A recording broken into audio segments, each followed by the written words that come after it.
Welcome to this explainer. We usually think of an education as just a stepping stone, right?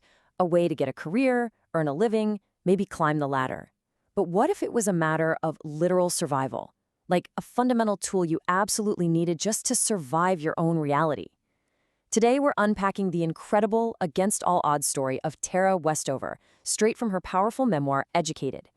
We're going to trace this wild journey from a place of profound, almost unbelievable isolation to immense intellectual liberation, and honestly, this is a story that will undoubtedly make you totally rethink the everyday schooling, the basic freedoms, and just the normal life that so many of us completely take for granted. Okay, let's dive into this with a quote from Tara herself that really hits the nail on the head. She says, "I began to experience the most powerful advantage of money, the ability to think of things besides money." It's such a profound thought, isn't it? It sets this incredibly mature, reflective tone for what we're looking at today. Because think about it. When you're finally freed from that overwhelming, crushing pressure of just trying to survive day to day, your mind is finally free to expand, to question, to actually learn. But as we're about to see, Tara's early life was entirely consumed by a very different, very extreme kind of survival. Part 1, Raised Off the Grid. To truly understand the magnitude of what Tara achieved, we really have to establish her starting line, her ordinary world. And this brilliantly illustrates the massive gap she had to cross. The contrast is absolutely staggering. Think about a typical American childhood: preschool, high school, trips to the doctor when you catch a bug. But then you have Tara's reality, deep in the rural mountains of Idaho. And when I say off the grid, I mean off the grid. No birth certificates. Instead of going to school, she and her siblings stayed home to do hard labor on a scrap metal farm and stockpile supplies for the literal apocalypse. Her dad truly believed public schools existed solely to brainwash children, so her homeschooling was basically just her trying to read random books and figure things out completely on her own. And maybe the wildest, most dangerous part? Her father totally rejected modern healthcare. No doctors. None. Even when her family suffered horrific injuries from farm accidents. And we're talking major concussions, severe burns from explosions. They were treated at home with nothing but her mother's herbal medicines.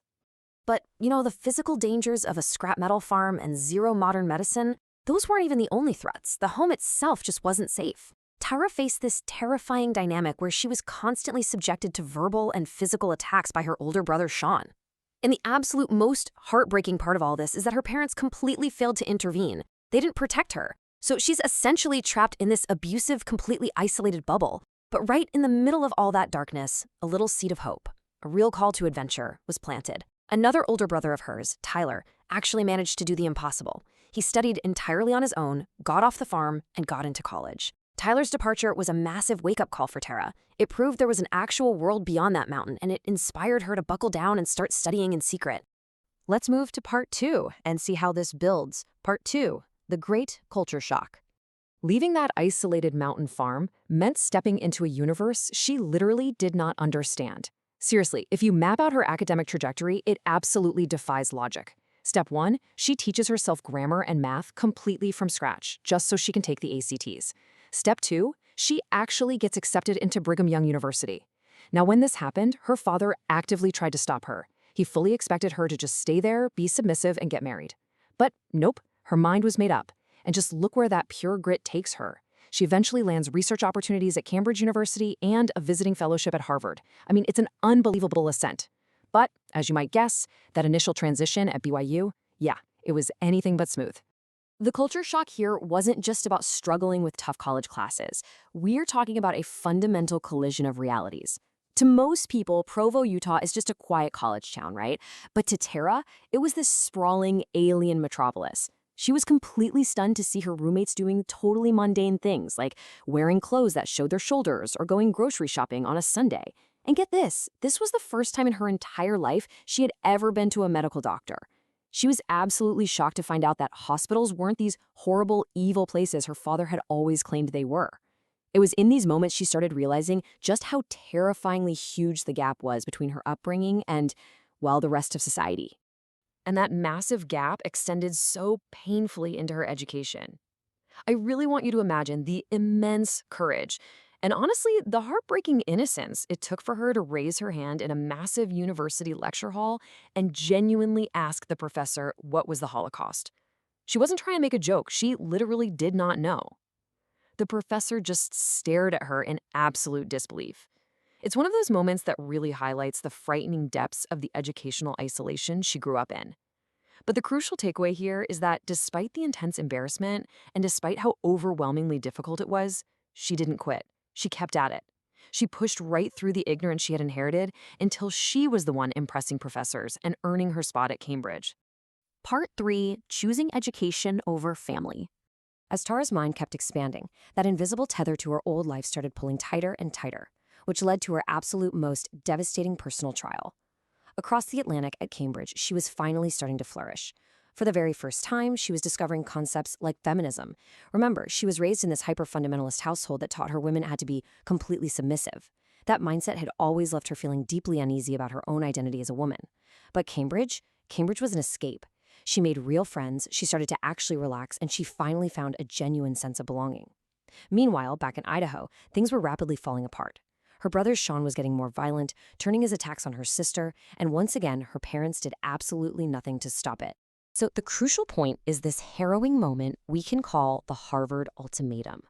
While Tara was doing a visiting fellowship at Harvard, her parents actually flew all the way out to her dorm for one last aggressive attempt to control her. The sequence of how this went down is just chilling. Her father essentially declared right then and there that Satan was controlling Tara.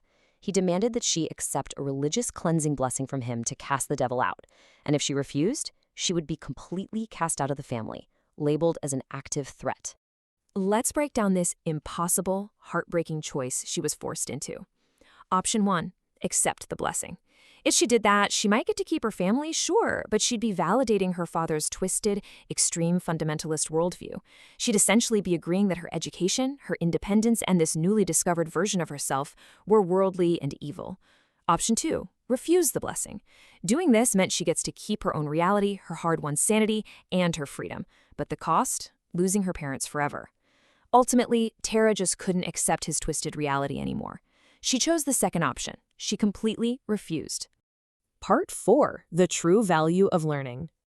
A choice that monumental, as you can imagine, doesn't happen without a profound cost.